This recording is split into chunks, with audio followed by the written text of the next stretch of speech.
सर्व समाज की जो भी 5-6 जातियां हैं वो सरकार को चेतावनी देती है और सलाह भी देती है कि आपकी तीसरी बार सरकार बनाई है तो आप ये पंगे। ये यूजीसी जो कानून लेके आए हैं इसका हम सारे स्वर्ण लोग जो है इसका बहिष्कार करते हैं, इसको लागू नहीं होने देंगे। जातियों को खंड खंड किया जा रहा है और श्रवण समाज के लिए ऊपर दर्रा दिया जा रहा है।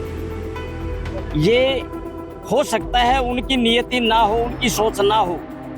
जो यूजीसी में अफसर बैठे हैं शायद वो श्रवण समाज देने वाला, अगर हम सर पे बिठाना जानते हैं तो हम धरती में गाड़ना भी जानते हैं। ये चेतावनी भी है सरकार के लिए और सलाह भी है, श्रवण समाज से मत खेलो। केंद्र सरकार ने यूजीसी का एक एक्ट लाने का काम किया था, जिसको लेकर कहा गया था कि यूनिवर्सिटियों के अंदर जो SC/ST समाज के जो छात्र हैं उनके ऊपर जो उत्पीड़न होते हैं उसको लेकर सरकार ने एक एक्ट बनाने का काम किया गया था। उस पर कमेटी बनाई गई थी, लेकिन सुप्रीम कोर्ट ने उस कानून को स्थगित कर दिया गया था और अभी आगामी मार्च में उस एक्ट को लेकर सुनवाई भी होनी है। लेकिन उससे पहले जो श्रवण समाज के लोग हैं उनके अंदर काफी रोष है और आज जिला स्तर की एक मीटिंग जींद के अंदर बुलाई गई है। हमारे साथ है श्रवण समाज के लोग, उनसे बात करते हैं कि जो यूजीसी एक्ट सरकार लेकर आई थी उसके बारे में वो कैसे देखते हैं।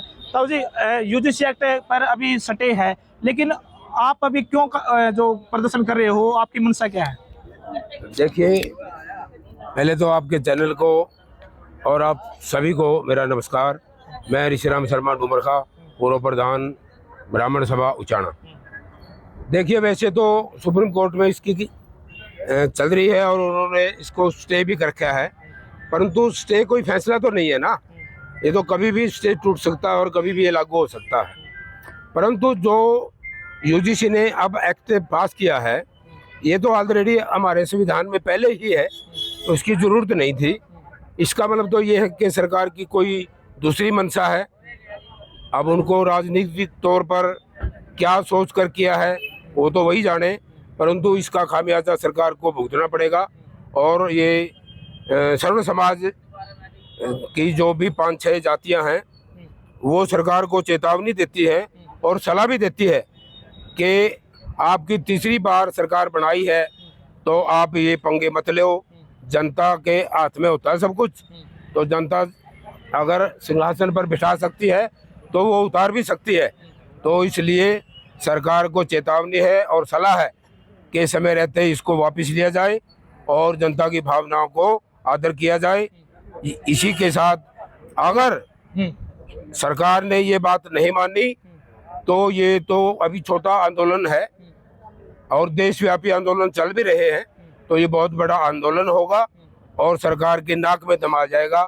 उन्होंने बाद में करना तो जरूर पड़ेगा, परंतु अगर समय रहते कर ले तो बहुत अच्छी बात हो। प्रधान जी, जब कोई भी कानून आता है तो लोकसभा, विधानसभा, राज्यसभा सभी पास होता है, और अगर समाज की बात की जाए, जिन समाज के लोगों को हम चुन के भेजते हैं तो क्या वो उन्होंने पैरवी नहीं करनी चाहिए उस समय?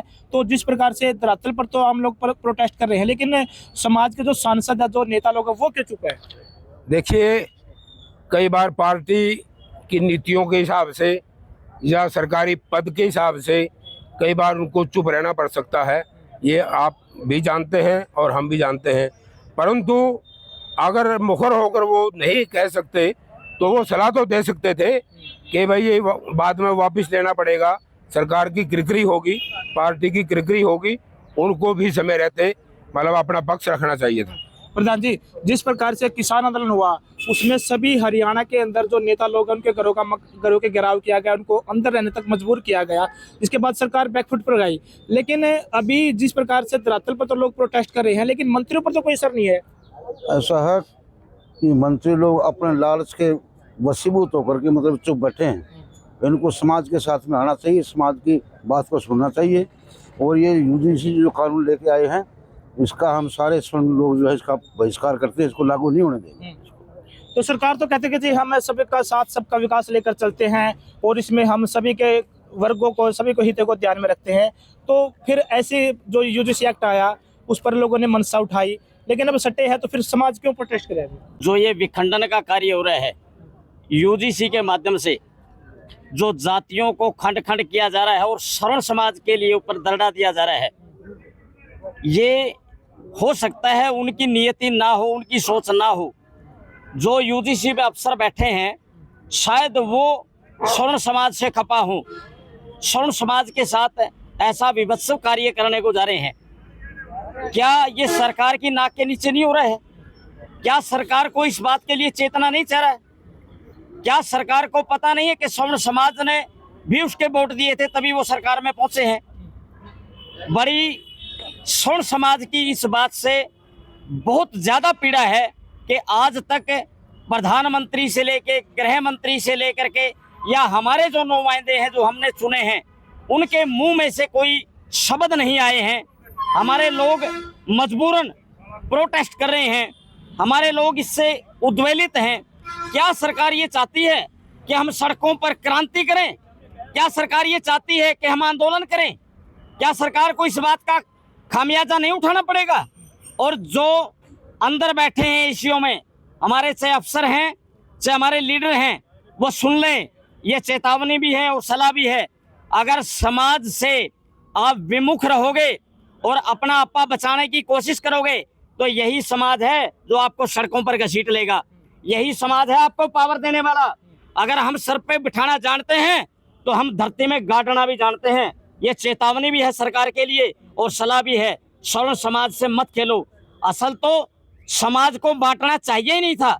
यूजीसी जातिगत जो भेदभाव करके समाज को बांट रही है, ये देश हित में नहीं है। मेरा फिर नम्र निवेदन है प्रधानमंत्री जी से, गृह मंत्री जी से कि इस बात के लिए वो चेतें और जो यूजीसी ने एक एजेंडा चलाया है समाज को बांटने के लिए, उस एजेंडे को खत्म करें। तत्काल प्रभाव से सभी समाज के लिए उचित कार्य करें। प्रधान जी, जिस प्रकार से 21वीं सदी का पार चल रहा है, लेकिन हम कहीं भी देखते हैं कि छोटी मोटी जो घटनाएं होती हैं, कास्टेशन को लेकर जो मटकी से पानी पिया दिया जाता, तो कहीं ना कहीं ऐसी जो घटनाएं आती हैं, इससे भी समाज में जो नकारात्मक भावनाएं फैलती है। देखिए, अपवाद कहीं भी हो सकता है, लेकिन आज समाज के अंदर जो पहले वैमनस्य था, जो छुआछूत थी, वो बिल्कुल समाप्ति के कगार पर है। आज हम सभी 36 जातियों के भाई इकट्ठे सभी प्रोग्रामों में सम्मिलित होते हैं, एक दूसरे के सुख दुख में साझी होते हैं। कितने ऐसे भाई हैं जो इस चीज के लिए उदाहरण हैं, लेकिन ये केवल सरकारी या केवल राजनेताओं या वोट की राजनीति के कारण उन चीजों को मुखर रूप दिया जाता है। नहीं, आज समाज में ऐसी बातें नहीं हैं। और आज भी आप कहीं किसी गांव में जाकर के देख लो, किसी शहर में जाकर के देख लो, ऐसा नहीं है। ये अगर कहीं अनपढ़ता के कारण, ज्ञान के कारण कहीं ऐसा हो भी गा तो ये अपवाद है, ठीक है ना। लेकिन आप प्रोटेस्ट करे हो, अच्छी बात है, आपने काफी पहले भी प्रोटेस्ट हुआ, लेकिन इसका असर तो नहीं दिखाई दे रहा है। अगर आपके ऐसी प्रोटेस्ट चलते रहे और असर नहीं हुआ तो फिर आगामी दिनों में आप क्या बड़ा फैसला ले सकते हो? अभी ये मैटर जो है वो कोर्ट के अधीन है। जब तक कोर्ट इस पर कोई निर्णय, स्थायी निर्णय नहीं ले लेता, तब तक हम केवल सरकार को चेता रहे हैं। ये हमारा प्रोटेस्ट नहीं है, केवल चेताना है। अगर सरकार फिर भी नहीं चेती, देखिए फिर उसके बाद ये तो एक अंगड़ाई है, आगे बड़ी लड़ाई है।